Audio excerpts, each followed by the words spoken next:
Assalamualaikum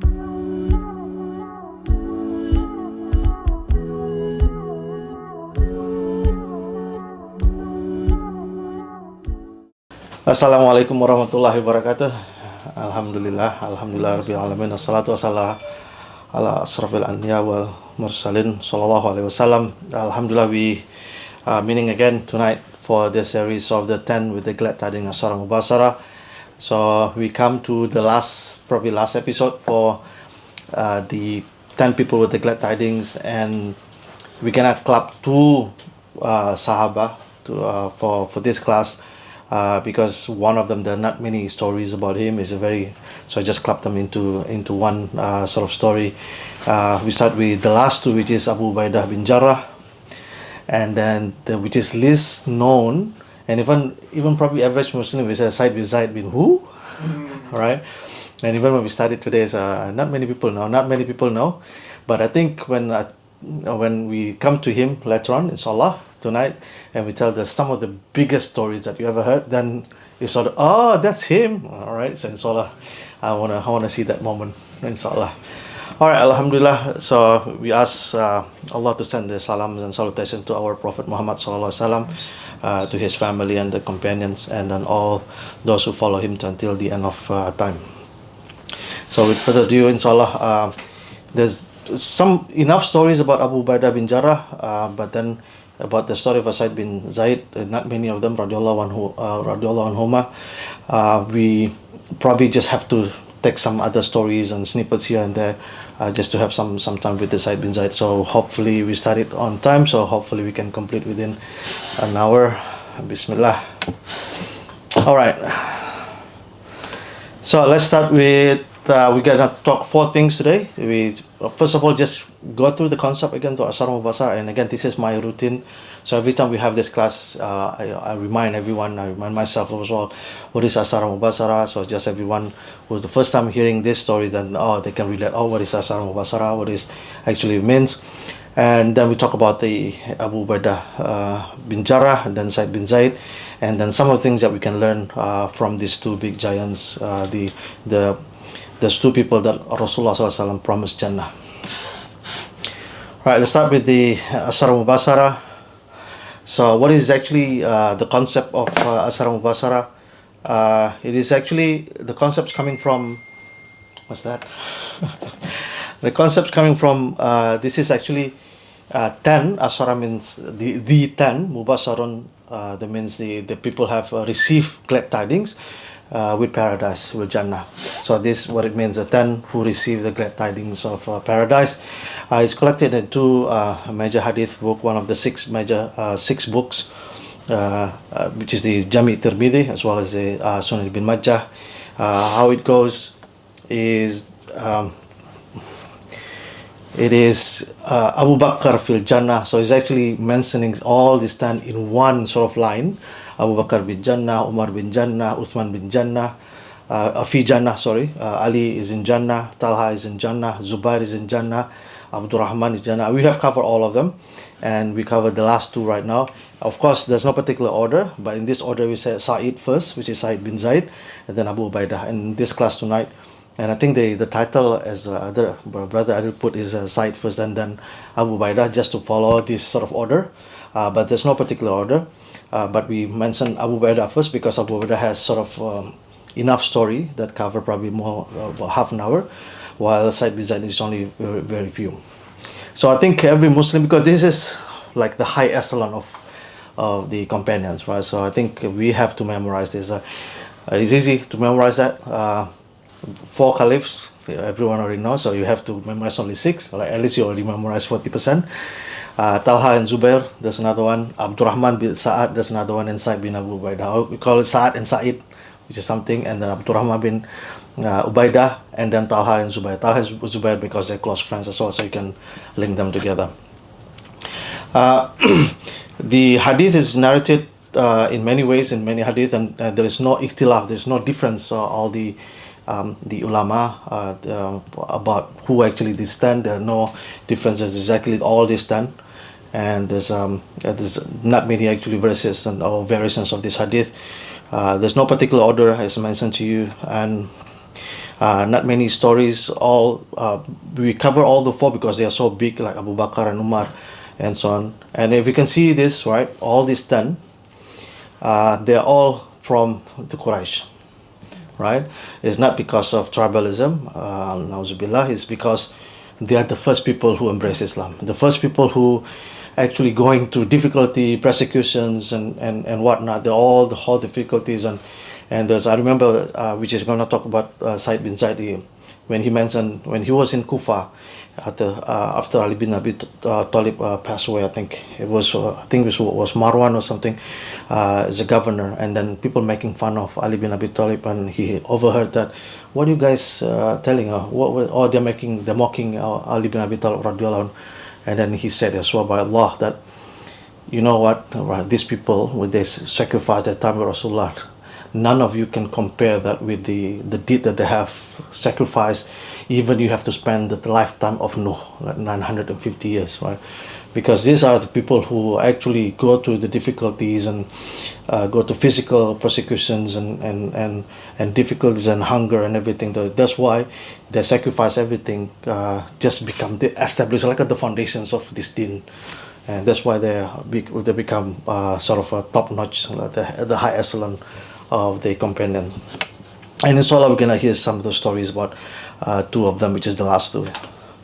All right, so those are the glad tidings.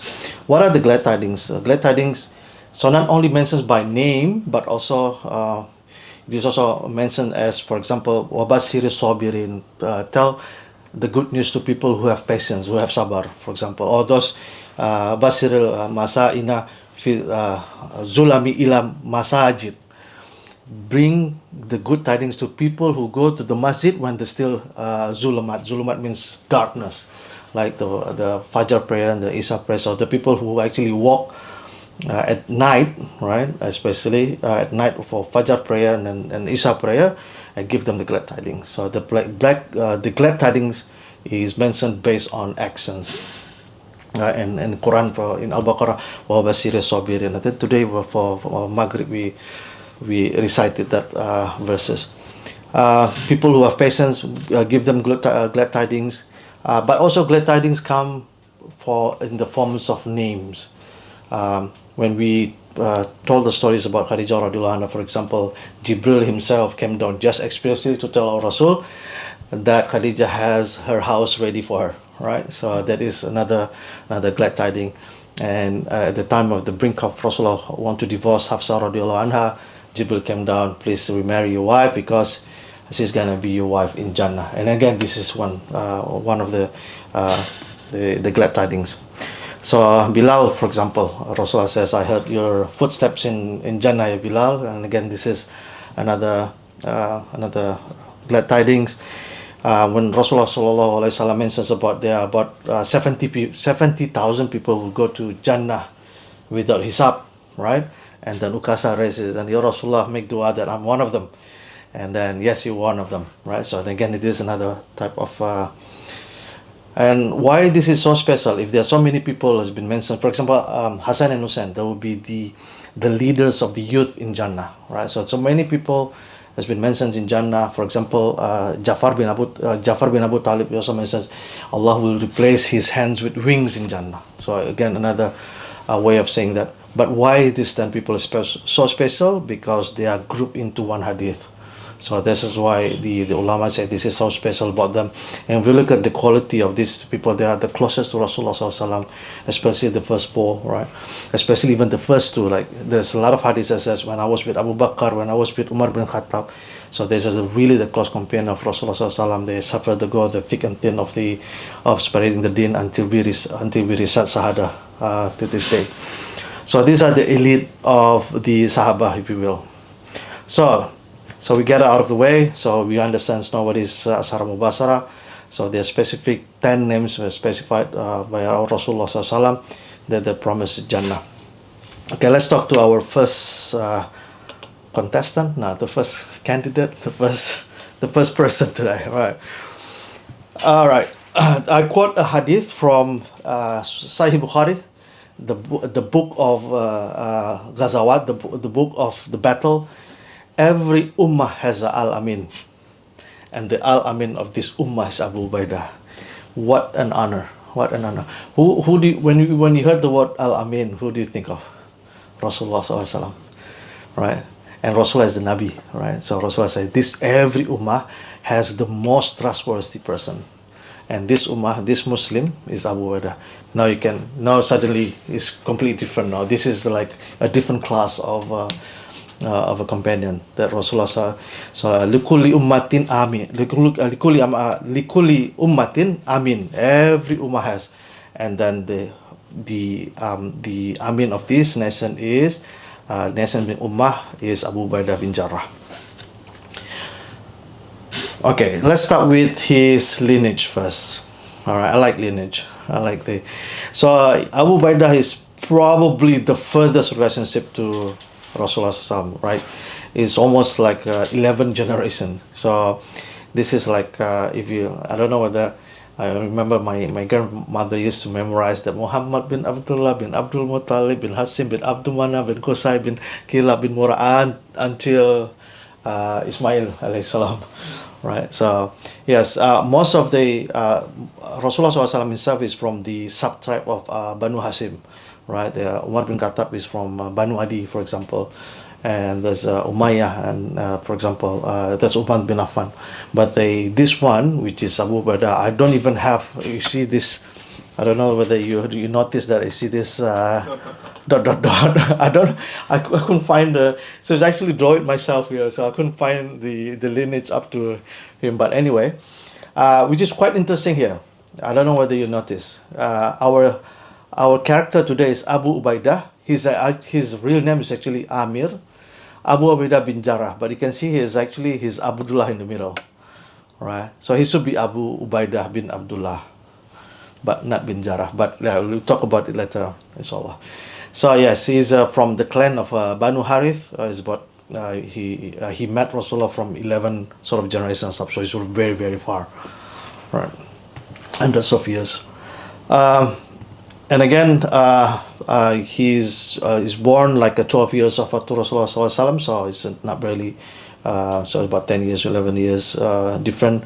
His real name was Amir, but people never call him Amir because the Abu Ubaidah is the father of Abu Ubaidah is the father of Ubaidah or something like that, right? So it's like a nickname, is the nickname or the what's it called, the nickname in Arabic? Yeah, I'll get to that inshallah. It says I can't remember right now. So why he was not referred as Abu Ubaidah bin Abdullah? There are two possibilities. Number one, his grandfather has a very, very famous, had a very good reputation in the battle of Taqif, for example. But the battle of Taif with Banu Taqif, when Rasulullah SAW charged to the battlefield and says, Ana Abdul Muttalib, I am the father, I'm the son of Abdul Muttalib. But it's actually not Abdul, he's actually Abdullah bin Abdul Muttalib. But it's quite common in Arabs at the time to cite something. Probably the whole tribe will not know my father, but they know my grandfather, or my father was quite famous, and so on and so forth. So people sort of identify themselves as their grandfather. So it is quite common to do that. Or another possibility that his father Abdullah had infamous reputation, wallahu alam, right? But again, you will know later on. Abu Ubaidah bin Jarrah has very interesting experience, interesting is a bit difficult and a bit awkward to mention when we talk about it, when we talk about Abu Ubaidah bin Jarrah during the Battle of Badr, inshallah. All right, so he was converted not through Abu Bakr, right? The Abu Bakr converted 5 people from Ashar Mubashara. Abu Ubaidah was not from him, so it's directly from Rasulullah SAW. So he was kind of known for his modesty and bravery. So he's already known before embracing Islam. People already know him for someone who's brave and modest and so on. So he's like a sort of an elite as well. And he embraced Islam directly from Rasulullah, not through Abu Bakr.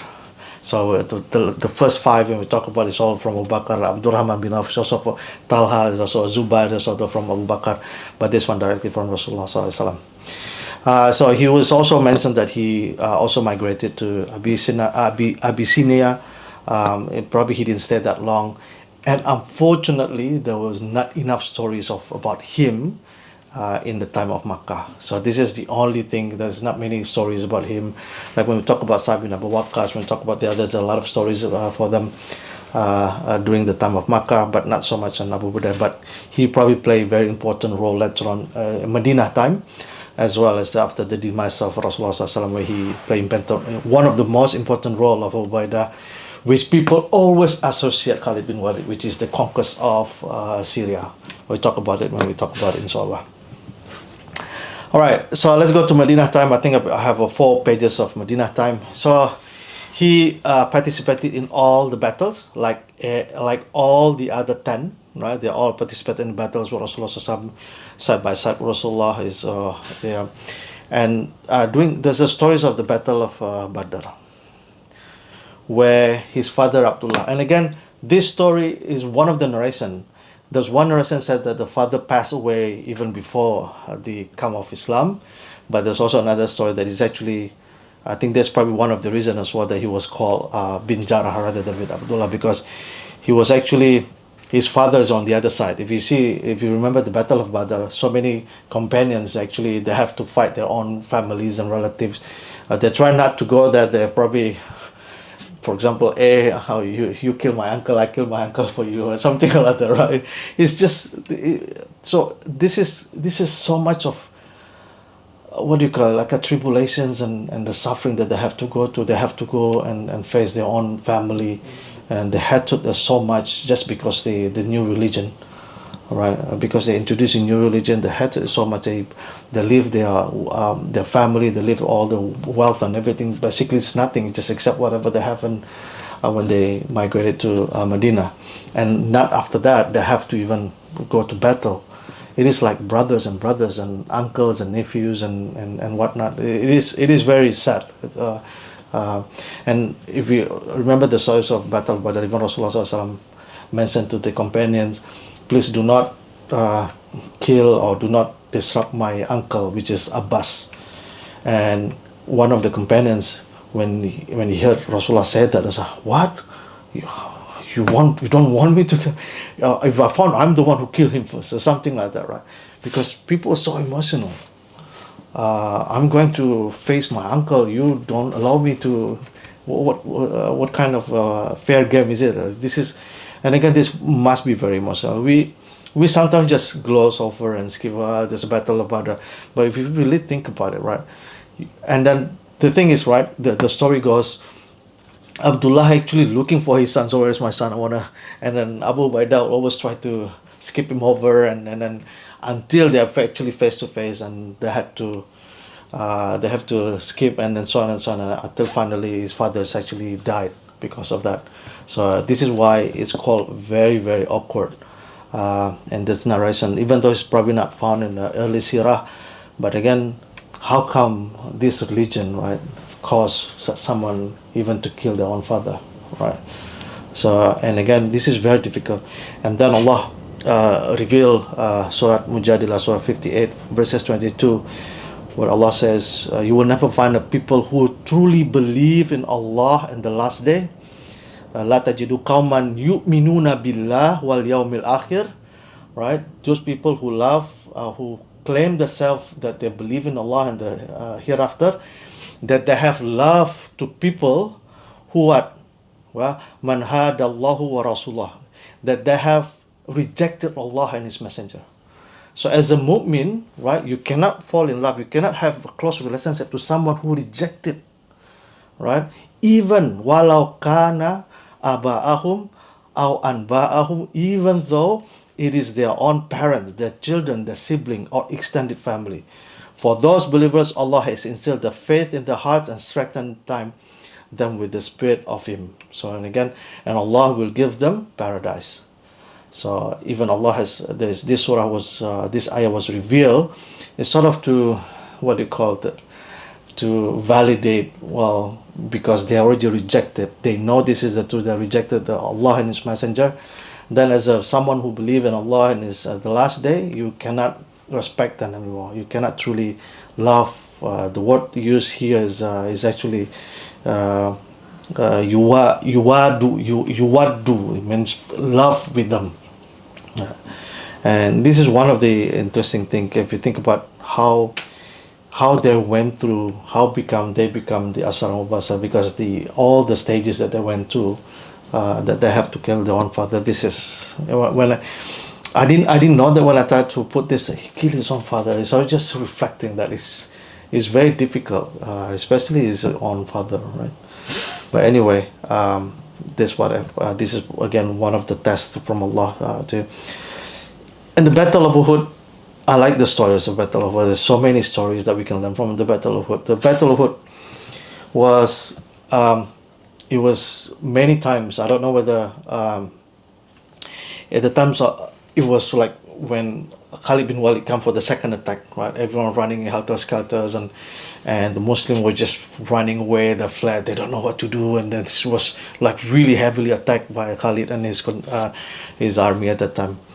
And people just running away. Even Uthman also ran away. There's Rasulullah they can't find, even rumors and issues that Rasulullah was also passed away because of that. People were so panicking. And Abu Bakr told the stories that he was just looking for Rasulullah and he found Rasulullah. Rasulullah was actually injured. I don't know whether you know, Rasulullah actually injured about 2 or 3 times in that battle. The first battle was actually the brother of Saad bin Abi Waqqas, Utbah bin Abi Waqqas. He shot the arrow, and that arrow actually came to the face of Rasulullah and dislodged one of the teeth in here. Right, this is one injury. Another injury, the person by the name Abdullah bin Siab came to Rasulullah and gave him a big blow to the head, right, to the forehead. And the third one, which is the worst one, there was a guy by the name of Abdullah ibn Qamiyah. He was like really, I want to kill Muhammad, right? So he's really passionate, and then he got the chance to do that. He's the one who blow his sword right to the jaw of Rasulullah. And at the time Rasulullah has an armor, like a helmet, and the helmet has a special rings in here. So because it's a so strong blow, that helmet, that sort of the piece of the metal actually, what do you call that? The piece of the metal actually went into the cheek of Rasulullah, and it got stuck there, right? Because it's from the heavy blow from the sword. And Abu Abdullah, upon seeing that, he just rushed away, and he actually bit that helmet, right, and pull in a yank it like that, right, and just to get released one. And because it's so powerful, when he yanked that, he actually, Abu Ubaydah bin Jarrah actually lost his front tooth, because it's the power that he has to put, and then the blood gushing out, and then there's another one, and he put another one, and then he yanked that again. So his 2 front teeth actually lost because of this. You wanna tell me how you wanna love Rasulullah Sallallahu, right? That's why they become Asar Mubasara, right? They don't think anymore, right? They just Rasulullah, I have to save Rasulullah Sallallahu, right? And even Abu Bakr was just like someone running away like that, right? I don't know whether you've seen movie where the Secret Service and stuff like that, and when then someone gets out, they just put the body, right? But again, this is different. This is based on Aqidah. This is they don't get paid for doing this, right? And again, this is when you have sort of in-depth love and belief in Rasulullah SAW, right? You have these tendencies like, okay, I want to save Rasulullah first, even at the cost of his own 2 teeth. Subhanallah. So, and again, this is the love of the companions, the life of Sahaba, the like of Abu Ubaidah bin Jarrah. And continue around Medina time. Rasulullah sent him for a few expedition, mostly around primary. No one actually knew this because at the time there was no Khalid bin Walid. Khalid bin Walid came after that, before the conquest of Mecca. So there was no particular primary commander. But it was at the time was Abu Ubaidah bin Jarrah. Another story, I call it seafood story. I don't know whether you heard this seafood story. So it was Abu Ubaidah bin Jarrah came back from a military expedition, and I think they're supposed to attack another tribe, but they couldn't find it, and then they running out of provision. They don't have anything to eat. People even call them the Sahibul Khabat, like the people of the leaves, because they don't have anything to eat, so they just grab some leaves and then they eat it, right? So they got stranded, they got starving to almost the brink of death, and until they got the down, what how do you call the southern part of Medina, right? If you go further down, it's actually close to the sea, right? Yemen and so on, around that part. They went to that part and they see next to the sea, and they found a huge whale. It's probably blue whale, because the story goes to say that they actually 7 and 10 of them sit side by side at the socket of the eye of that fish, or not fish, it's mammal, right? A blue whale is mammal, so you remember they must be very, very big. So what they do, right? What they did is they cut the meat and they eat it. So they eat the meat of whale, and they stay there for weeks because there's so much meat. They stay there for weeks, and it was basically it was big. And then they took some, right? And then they went back to Medina. And then when they went back to Medina, and they see Rasulullah SAW and asked Rasulullah, was it okay to eat this meat? When I read it, I was kind of laughing. After you eat it, right, and then you ask. Now, of course, given the time and the conditions and everything, it went how it went. So he asked Rasulullah, "Do you still have the meat?" And then they give it to Rasulullah. Rasulullah ate it. So I think this is probably the first ever that Rasulullah ate seafood. And again, if you see, a whale is not fish, is mammal, all right? Is like a marine mammal, not a land mammal, but marine mammal. But again, in Islam, the seafood is everything in the sea, right? So whether it's mammal, crustacean, what do you call that? What crustacean? What's crustacean? The Indonesian word is kepiting. What's it? Crab, or prawn or shrimp, right? The crustacean, right? So that is considered, everything that's under the sea is halal. So I'm not gonna talk about the fiqh of halal haram of the food, but yeah, this is the first time Rasulullah ate seafood ever, I think. All right, there's a seafood story. So if someone asks you, has Rasulullah ate seafood? The answer is yes. Who gave him the seafood? There's a trivia questions. Abu Ubaidah bin Jarrah. All right. Okay. So I want to share the stories about how mature and how gentle and people who have iman, that they have this akhlaq and humility. So I don't know whether you heard the name of Amr bin As. Amr bin As was one of the leaders in Makkah, and he was actually the last person who embraced Islam before the conquest of Makkah. So before the conquest of Makkah, the two people embraced Islam, Khalid bin Walid and this radiallahu anhu, Amr bin As. Amr bin As later on, he's actually the father of Egypt, because he's the one who conquered Egypt and so on. So Amr bin As was new Muslim, and then he was asked by Rasulullah to go for an expedition. So he went there, and then when he went there, he saw, I need reinforcement. They're actually big numbers, so I need some more troops, right? So he sent someone to Rasulullah.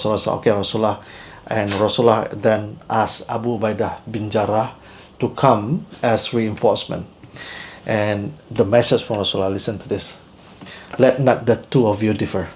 And again, this is hadith, Rasulullah SAW. What does it mean, let not the two of you differ? What it means, according to Abu Ubaidah, is that you go there, you help Amr bin As, you actually co-lead the army, to do the military campaign, right? You co-lead. Yeah? And then when you work together, make sure you do not differ. So that's how Abu Ubaidah bin Jarrah understand it. So when he went there, the first thing, Amr bin As, being what he was, right? He was really high He's very, very like it's politicians, right? So he's the one who, the Quraysh at that time asked to go to Abyssinia to get all the people who make the hijrah to go back to capture them again, because he understands he can talk to the kings and so on. He's high politics. So when Amr bin As saw that Abu Ubaidah came, the first time he says, all right, you come under my command. I'm still the leader. You are reinforcements. You will report to me. Now Abu Ubaidah, no. Rasulullah say, we come together. No. You report to me. Right? So they started about the, and then what happened after that? Abu Ubaidah says, okay, let not the two of you differ. Originally, he was thinking that that means you co-lead the army and you cooperate, you work side by side. But then he twitched the meaning that Rasulullah SAW did not want me to disagree with you. Because of that, I will work under you. And look at this. He's not into this world. He's not into ranking and so on. He's just, it shows his akhlaq and humility, right? You can, even though comparatively, right, where do you think Amr bin As and Abu Ubaidah? Amr bin As, they're probably 20 years apart. Abu Ubaidah has been in so many battles. So I remember the story when I started this, right? You cannot compare the people who spend time with Rasulullah, especially at the battle. Even you spend the whole life of Nuh, 950 years, you will not even compare to this, right? Because these are really the top-notch one, right? And because of that, Abu Ubaidah will become reporting to Amr bin As, and Amr bin As will lead the prayer, will lead the army, and so on. And then again, and for Abu Ubaidah, that's fine. I don't have a problem with that, right? So, and again, this is as that particular hadith. Yeah, you can still follow the hadith. I'm not differing with you, but he can do it in a way that is, and it is sort of level of layin, level of humility and akhlaq. So that's Abu Ubaidah bin Jarrah, gentleness and wisdom, I would say. All right, so there's another story which is probably the last one, if not mistaken. This is a story of he was sent to Yemen as a judge. I don't know whether you heard the stories of a lot of priests and Christians from Najran came to visit Rasulullah SAW. I'm not going to talk about it, but there was the story of the verse of Surah Al-Imran, verses 61, the Mubahala. Mubahala is, the ayah goes, whoever dispute with your prophet concerning about Jesus alayhi salam, then come, let us gather our children, right, and your children, our women and your women, and we ask Allah to curse whoever the liar amongst us, right? So after Rasulullah mentioned to them about Islam and all these priests and the Christians priests from Najran, they still think they're on right path and so on and so on. And Rasulullah says, okay, how about this, right? I bring my family, I bring my wives, I bring my children, you bring your wife, you bring children, and we make dua together. Allah curse upon us whoever the liar amongst us, right? This is from Surah Mubarak, yeah. That is and then the people of Najran says no, they don't want to do that, right? So, and there was a story actually when they went back to Najran, and some of the Christians asked the priest, why do we do that? Because he's the truth, right? So, and again, this shows us, right, if you're really upon the truth, then you don't have to worry about that. But before they left, they asked, can you please send someone, all right? Please send someone that can, sometimes we have internal conflicts amongst us. Can you please send one to become a dispute solver? And Rasulullah SAW says, okay, I'll do that. I will send someone who is al-qawiyun amin, strong and trustworthy. And subhanallah, when Rasulullah mentioned about that, even the likes of Umar ibn Khattab was thinking, I wish Rasulullah would appoint me a Qawiyan. I mean, this is a big thing. Right? I would pick someone. Qawiyan means strong and powerful and so on. And then when Rasulullah finished prayer, said, okay, Abu Ubaidah, you go with them. Right? So that's why, and that way Rasulullah sallallahu alaihi wasallam, this ummah has Amin, and the Amin of this, every ummah has Amin, the Amin of this ummah is, and what a the highest honor to Abu Ubaidah bin Jarrah. All right, so let's, this is probably the last part. Oh, I have some picture. I don't know, I should show this picture. I have a picture here.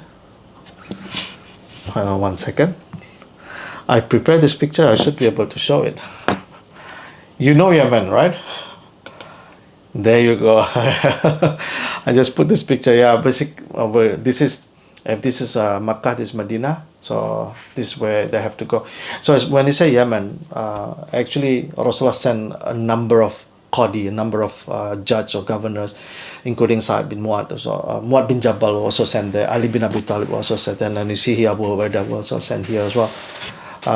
And this is down south of Medina. All right, so that is a story about, the last story is around after the passing away of Rasulullah SAW. People gather. This is, you will hear two versions of the story. One of the other strand of Islam, one of the Sunni Islam. Just after the passing away of Rasulullah SAW, all the Ansar get together around the garden of Bani Saidah. And when at that time they were thinking, okay, we need to find a ruler, a Muslim ruler. Rasulullah just passed away, we need to find a ruler. And then Abu Bakr, upon hearing that, Abu Bakr came with Umar ibn Khattab and bring Abu Ubaidah as well. And Abu Bakr was at that time was almost near universally accepted, but there was actually a lot of back and forth and who should be doing this, but there's gonna be long stories anyway. But at that time, Abu Bakr says, okay, at least the leader of this ummah is still have to be from Quraysh because Rasulullah mentioned that, right? So why don't you appoint Abu Ubaidah?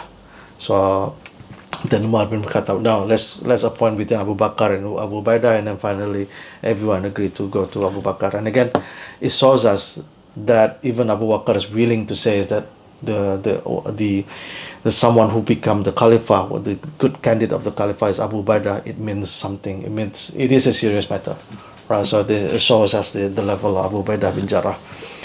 So that is the. Oh, I have some pictures of, but I don't know. Have you been anyone? You've been to Medina, right? So this is now it become. They closed that, it become a garden, so people have a sitting area. So if this is the Haram, the Masjid Nabawi, so it just close here at the this is facing Kaabah of going this way. I don't know whether, no, I should be seeing it from here. So if Kaabah going this way, sorry, Kaabah, yes, is the Qibla going this way? It's just back here. I think this is a hotel. I can't remember the name of the hotel. And then you just go over here. It's just very, very near, actually, this place. All right. So that is some of the stories at Medina time during the Rasulullah SAW still alive. And then just during the Caliph time, probably 2 pages, he's actually playing a very, very important role. He's Khalid bin Walid also mentions about the conquest of Syria, but he's the one who play is sort of important role. He's probably overseeing the conquest of Syria from one place to another. It was the small town of Basra. I don't know what the Basra at the time was. If you ila fi Quraysh ila fi rihlata sita'i was-sayf, that the people of Quraysh always go to Syria and Yemen to do trading, and then when they refer to rihlata sita'i was-sayf, this is actually the places called Basra because it's really important, like a trading point. And they conquers that place, and then they conquers another town, Najdain, and then the capital of Damascus, and it was, and then after that Jerusalem, right? So this is a time the conquest of Syria, including Jerusalem, was a time of with Abu Ubaidah ibn Jarrah, and of course Khalid bin Walid is also there as well. And again, Jerusalem, that was a long siege, about 4 months. I don't know whether you remember the stories of 4 months of siege, and finally, because the Battle of Yarmouk, the Byzantine, they don't have enough power anymore. Okay, I'll give it to you as long as you Umar bin Khattab come in to pick up the key. I don't know whether you have stories, and Umar bin Khattab came with only one camel, the two of them come with one camel, but that's gonna be long stories. I told the stories at the time of Umar bin Khattab. Anyway, this is probably the last part, the plague of Amwas. We are in the pandemic right now, so this is the Ta'un of Amwas. There was around 630.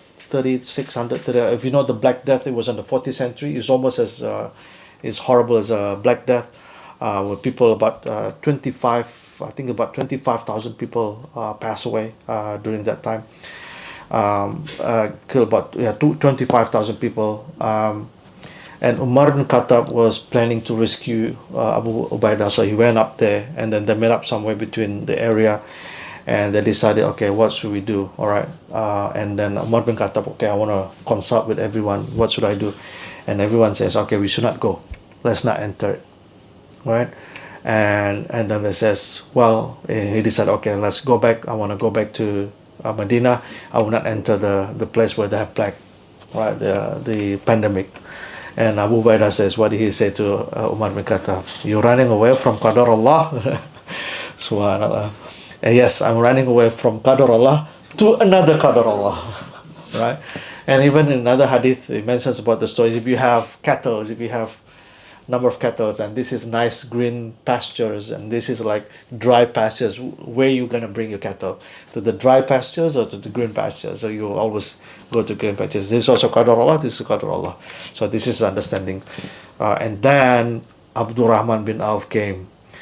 Okay, you know what? I heard from Rasulullah. I have the knowledge about this. Rasulullah said, if you in a plague, do not go out. If you're outside the plague, do not come in. So it makes sense. So it is actually the ijtihad of the Umar bin Khattab and the other Sahabat that are most correct. But again, this is about the hadith about dealing with pandemic. The last part, probably Abu Bakr continued to stay, and he actually passed away. And then I think he was one of the narrator of hadith of people who die of fire. Is a martyr, is a Saeed. People die of a plague, is also a Saeed. He's the one, and he's the one who died of the Saeed of. But before that, actually, Umar bin Khattab got a chance to send a letter. Can you please come back? I have a so very important thing to ask you. And Abu Ubaidah says, no, please do not, please allow me, by Allah, please allow me not to follow your order this time. I want to stay with my troops, I want to stay with them. And Umar actually cried. And what happened, Umar? What Amirul Mu'minin did? Abu Ubaidah pass away? No, but he will pass away. And then yes, he actually passed away as a Sahid during the times of Umar bin Khattab. The second Asar Mubasara passed away after Abu Bakr as-Siddiq. So that is the story about Abu Ubaidah. So we have another 10 minutes, which is gonna be the last one, which is a Saeed bin Zayd. So not many. I was just gonna be. So is Saeed bin Zayd. Saeed bin Zayd, and this is again, it's only 8 generations. Remember, Abu Ubaidah was 11 generations. This is 8 generation. So he's from the Banu Adi, and who the other one who's famous from Banu Adi is Umar bin Khattab. Now, I'm gonna share something which is quite bizarre. All right. So this is the lineage from Quraysh, the Banu Adi. This is I want to share this because it's quite interesting. It is at the time it happened, right? But it is when Islam came, it became haram. What is that? So Nufail has 2 sons, Amr and Khattab, with a different wife. Wife number 1 here and number 2 here. So when Nufail died, Zayd married his stepmother, which is the mother of Khattab. Of course, in Islam, your stepmothers are mahram, right? And there's something you cannot wala tankihu wala tankihu ma nakaha abaukum. Do not marry person that married to your father, and again is haram. But then whatever happened in Jahiliyyah time, you can is forgiven. But then, what does it mean? Zayd and Khattab from the father side is almost like an uncle, right? But from the wife side is like a brother. So it's actually Saeed. I don't know how easy is it to explain. Saeed is actually born from the same mother as Khattab, because Zayd marries Khattab's mother, right? So that's why that relationship with Umar is kind of strange. So Umar ibn Khattab is almost like a second cousin or something, but also like a brother from the same mother as well. So it's very interesting. So Saeed grandfather is Umar grandmother, but Saeed grandmother is Umar grandmother. Anyway, because of this remarried and everything. That's the second relationship. What makes it even bizarre later on, which I'm going to tell you in the next story. So what happened to Said bin Zaid? So Said bin Zaid, about 20 years younger than Rasulullah SAW. He was described as, there's more descriptions about him. He's tall and hairy and dark skinned. His father is actually very famous. Let's talk about his father later on, because not many things to talk about Said bin Zaid, but let's talk about this, the father. He's an early convert, but not to the hand of Abu Bakr, to the hand of another slave. He's a slave as Khabbab bin Arad. We'll talk about Khabbab bin Arad later on. So he's actually married to the sister of Umar bin Khattab. Now you see the difficulty of the relationship now, right? So it's like cousin, but also uncle, but also brother-in-law at the same time, right? It's something like Rasulullah SAW, who's actually Hassan and Hussein, is the grandchildren of Rasulullah, right? Sallallahu Alaihi Wasallam, from Fatima side, right? But Hassan and Hussein also the son of Ali, and Ali is the cousin. So it's like a nephew as well, right? From that lineage is not actually grandchildren. From that lineage is actually nephew. See, so Hassan Hussein is a nephew of Rasulullah from Ali side, but from Fatima side become grandchildren. I don't know whether I confuse you on a Friday night. All right, and then like any other people around that time, they're married to like quite a big number. I remember Sa'd bin Waqqas also married about the same number of, and Sa'd bin Waqqas about even 40 children, and Sa'id bin Zayd about 30 children. It's quite common. And again, you see that how the tight-knit relationship between different tribes, within the same tribes and so on. Yes, about Fatima bin Khattab, there are not many stories except the stories of the conversions of Umar. So I just want to quickly about the Zayd bin Amir. Zayd bin Amir is the father of Said, is a quite unique individual. He said, this is why people worshipping this stone. These stones cannot hear you, cannot see you. And then I want to find the real religion. And again, Prophet Muhammad SAW is not a prophet yet, right? So he's probably not even born yet. Oh, probably he's already born, but he's not he's not becoming a prophet yet. So because of that, I think this is ridiculous that people worshipping stones and everything. Okay, what he did, that he never worships any of the idols. He never eat that meat, like any meat that's not properly slaughtered, or slaughter for idols. He will not eat that. And then one of the bizarre things at the time, people will kill babies because if they don't want the babies, like for example, they don't know if want female babies, they murder the female babies, and he rejected that. Right? So this is one of the Hanifs, right? So the Prophet has not come to, the news of Risalah has not come to them yet, but they believe this is the truth, right? That you're not worshipping idols. And again, what can we learn from this? There is a fitrah. We talked about the fitrah just now, right? It is a fitrah that even the people around you, if you look at for Ibrahim alayhi salam, for example, like he's actually in the house of people making gods, right? Making idols. And yet he understands Islam, he understands Allah, he understands the Rabb and so on, right? And again, this is the fitrah. And Zayd bin Amr, even though he did not know about Islam, he's already, what he did last time, even like if someone tried to kill their babies, he come to them and said, let me look after, let me adopt your babies, right? So this is what he did, right? There's no prophet, there's no one to tell them, but he already know this is not right. So he come and reach people, let me take your babies and raise them. After big, and I say, okay, you want to take her back again? You want to change your mind, or continue raising them and fund them and make sure. And again, women without the parents and family, they're not really accepted in society at that time. So you can imagine like Zayd bin Amr, how he spent times and managed and all of this, and he actually died before Rasulullah SAW became a prophet, and Saeed bin Zayd came to Rasulullah. Ya Rasulullah, what is the fate of my father? What did Rasulullah say?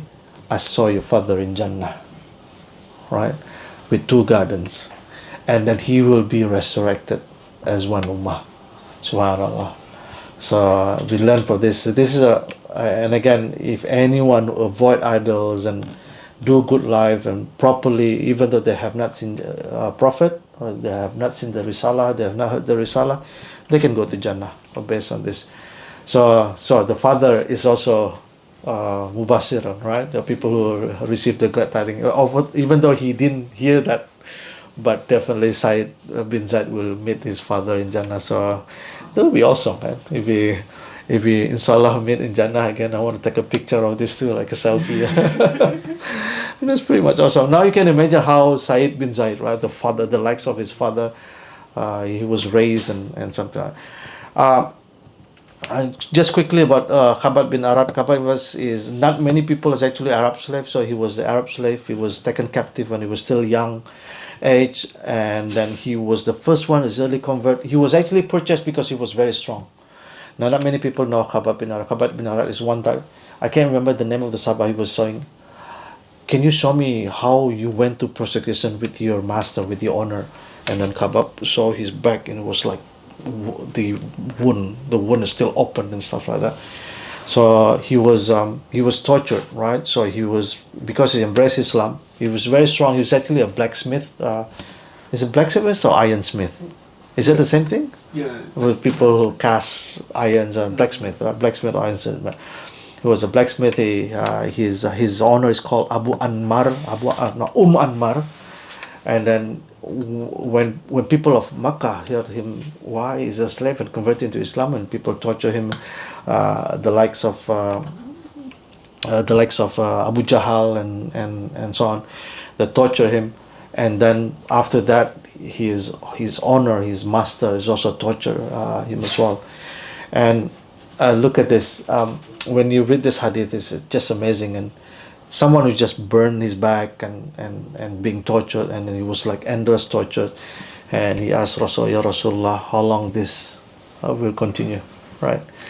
Can you please make dua, ask Allah? And what did Rasulullah say?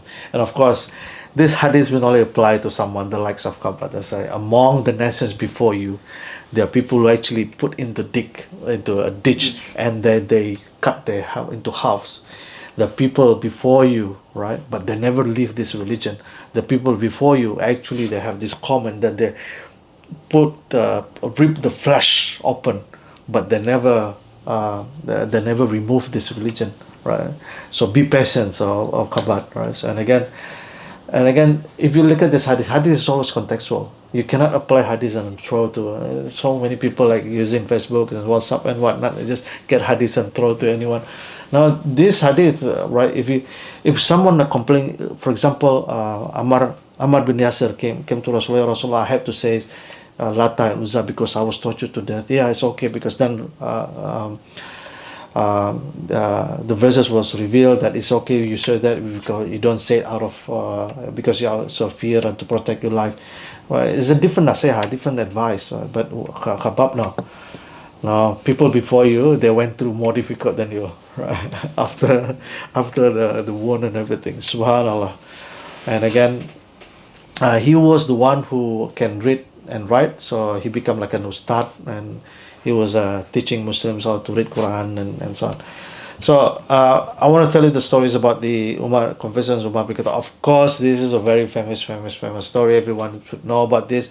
Umar ibn Khattab was very he at the time, Nauzubillah, he planned to kill Rasulullah SAW, and then people come to, why you wanna you look at your own family? What do you mean my family? Your sisters, Fatima, all right? Fatima binti Khattab. She's also Muslim. What? She's Muslim. When she went back, she went to Fatima's house, and at that time, Fatima was with her husband Saeed, and then he came there, and then you know the stories that he knocked down and punch and then blow Saeed until he was bleeding and everything. And Fatima tried to help, and Fatima also when he saw the blood, then Umar got softened. And Umar says, okay, what are you guys doing? Well, we have this, but we cannot show it to you, you're dirty and so on. And there's another narration that he has to take a shower, to take a bath or something, and then after that they recited the Surah Talhah, Ma Anzalna, what's the Talhah? Yeah, the Surah Talhah. And then after hearing that Surah Talhah, and Umar bin Khattab says it's amazing, then he embraced Islam. You know the story, and because of the Rasulullah, Ya Allah, bring izzah to this ummah by the conversions of one of the two Umars, which is Umar bin Khattab at the time. So what the story was, there was Saeed there. So the Saeed was involved, is part of the stories when Umar bin Khattab, and in that house it's only Saeed and Khabbat. That's why I linked that story. So now you heard the story now, right? So the conversions of Umar, and then you know who's actually the one that actually Umar bin Khattab punched down to the ground. It was Said bin Zayd, one of the 10 people that promised Jannah. All right. Medina time, he participated in all the battles, but except the Battle of Badr. Why? Because he was asked by Rasulullah SAW to spy on, to do a scout on the caravan of Abu Sufyan. But then when they came back, the Battle of Badr completed. But even though they're not participating, they're still considered to be Ahlul Badr, because they got the reward of the Battle of Badr, but they also got the ghanimah. What's the ghanimah? The war booty. Yeah. The war booty. So they got the war booty as well, right? So these two people, they are Abu Ubaidah and Talhah, were sent by Rasulullah to scout the caravan of Abu Sufyan, and Abu Sufyan managed to outwit them and send the people from Makkah, and the Battle of Badr ensued. So what is interesting about this? There's two people is considered Ahlul Badr, even though they're not involved in the battle, but they are the trigger of the Battle of Badr. But there is another person who's also not involved in the Battle of Badr, but considered the Ahlul Badr. Do you know who? Which is very interesting. Uthman? Yes, Uthman bin Affan. And why he was not in the Battle of Badr? Because he was taking care of... Because he's taking care of his wife. Subhanallah. What's the lesson there?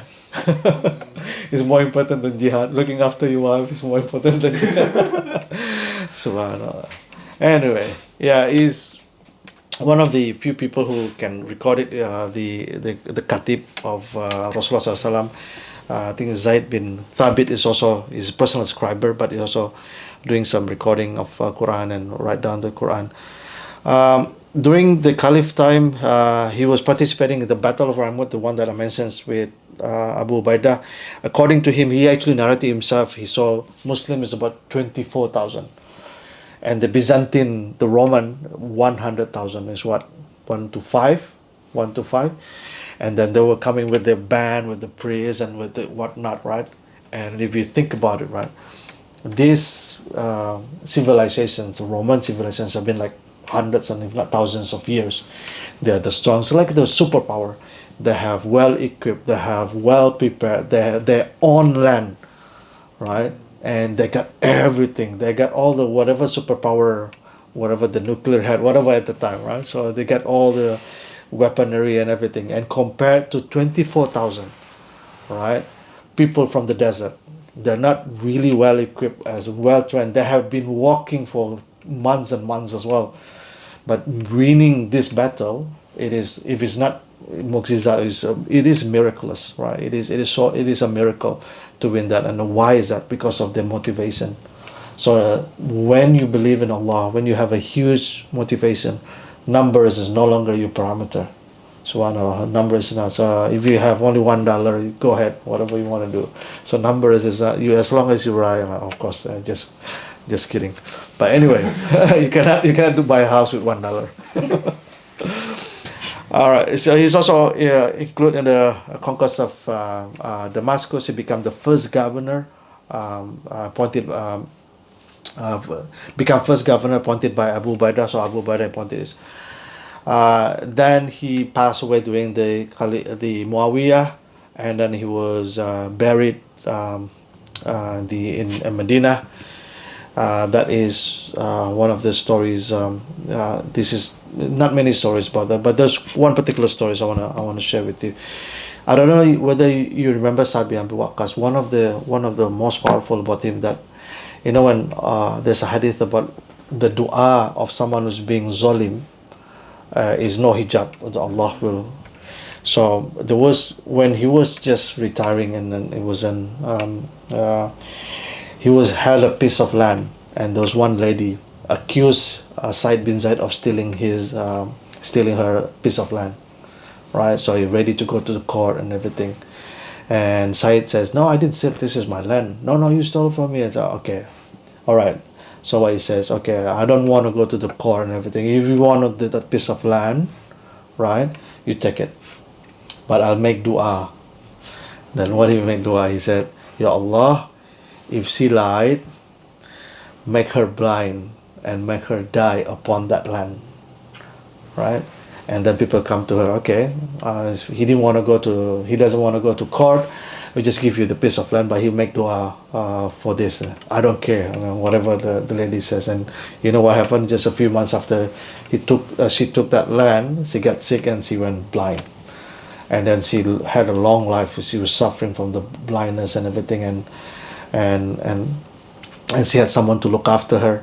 And one day that person was not around. She was looking for her, and because she was blind, and she fell into a pit. And then it was the pit was so deep, and people could not actually rescue her. And people just buried her over there. So, and again, the prayer, the dua of the Muslim is accepted by Allah. And again, so many stories.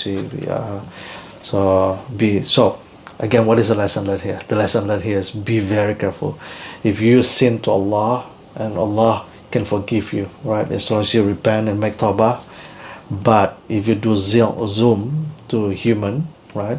This is where in the Yawmul Qiyamah and the Yawmul Hisab, all your good deeds will have to go to the person you make zalim on. So be very careful. And again, it really gives us chill, like if all the mistakes that we offend people and hurt people, even steal someone, whoever steals someone from someone else is, and this is a huge sort of loss for us, right? And again, good lessons learned for us. All right, so we come to the last part. What is the thing that we can learn? Not working, so I have to go back to the. So what I can learn, I was putting down something that I want to put some legacy. What is legacy? What is something that I want to remember? Because not so many about Said bin Zaid, but Abu Ubaidah definitely. If you think about Abu Ubaidah, the first thing come to your mind is he's the alamin of this ummah, definitely, right? So this is one of the honor. That he could have been the first Khalifah. And again, Aisyah, our mother, Aisyah radhiallahu anha said, of course, this is her ijtihad. He says, someone asked her, because Abu Bakr never explicitly mentioned, right? But if someone asked, Rasulullah would explicitly mention, who do you think it was? And Aisyah, of course, her ijtihad, he says, it could have been Abu Ubaidah bin Jarrah. and again show her status. There was a say that there were three people who has the highest moral, the which is Abu Bakr, Uthman bin Affan, and Abu Ubaidah. Right. So, and again, this is the three people who are known for the best moral, and definitely, even though Khalid bin Walid is also linked to this, but not necessarily because he's actually the leader. He's actually the commander. Of course, Khalid bin Walid is the military genius, but definitely Abu Ubaidah was there. This part of the playing an important role of conquest of the Jerusalem, and he ran a simple life. So I don't know whether you remember the stories when Umar ibn Khattab conquered Jerusalem, and he came with only like a patches and everything, and he came with his slave, and he took turn riding the camel. And when they're entering Jerusalem, his slave who was on the camel, and everyone was thinking he's the caliph, right? So that's Umar bin Khattab. When Umar bin Khattab came there, he says the likes of Khalid bin Walid and Zayd bin Abu Sufyan, they already dressed like a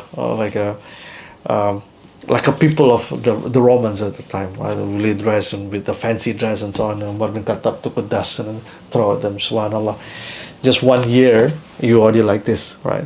You can imagine when people get touched by wealth, right? So you can imagine what happened after 5 years, 10 years, the Umayyad and the Khalifa and so on. So just after 1 year, they already, and then during that time, he visited Abu Ubaidah. And Abu Ubaidah did not have anything in his house. And Umar bin Khattab complained about people wearing too much extravaganza and so on.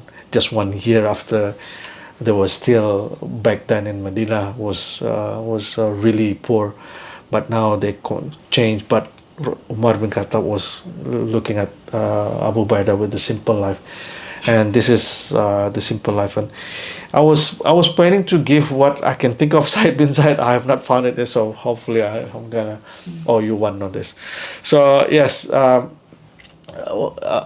I can think of originally was, Saeed bin Zaid, even though it's not, it is one of the top as high echelon in terms of companionship of Rasulullah SAW. But this story is not so. Even though you're not so big and everything, but you still become one of the giant, right? So he's not actually mentioned. Even now, if you ask Saeed bin Zaid, who? All right. I think that is the what I can say. Overrun by 5 or 6 minutes. So, inshallah, there will be no question except a simple question.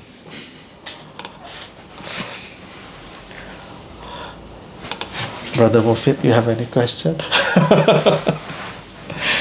Anything? Otherwise, we just can conclude, right? Anything? Brother, can I say your name? And then the audience will know. There's so many people in here. MashaAllah, tabarakallah. All right, I think that's all what I can share. So, alhamdulillah, we conclude the story of the giants of Muslims, the Ashara Mubasara, the people who went to difficulties and the early established of Islam. They sacrificed everything. You can see this the story of Abu Ubaidah. He sacrificed his two front teeth, and just to save Rasulullah, they're willing to sacrifice. Subhanallah. So hopefully this story is of becoming something that is we more and more sort of exposed to the story of Islam, story of the celebrity of Jannah. So we know the celebrity of sports, right? We know the celebrity of politics, right? We know celebrities of songs and movies and that, right? Today I'm sharing with you the celebrities of Jannah. Inshallah, may Allah inspire us to become one of them, to get closer to Allah and follow the messengers of Allah. Jazakumullah khair. Subhanaka Allahumma wa bihamdik asyhadu an la ilaha illa anta wa astaghfiruka wa atubu ilaik. Assalamualaikum warahmatullahi wabarakatuh.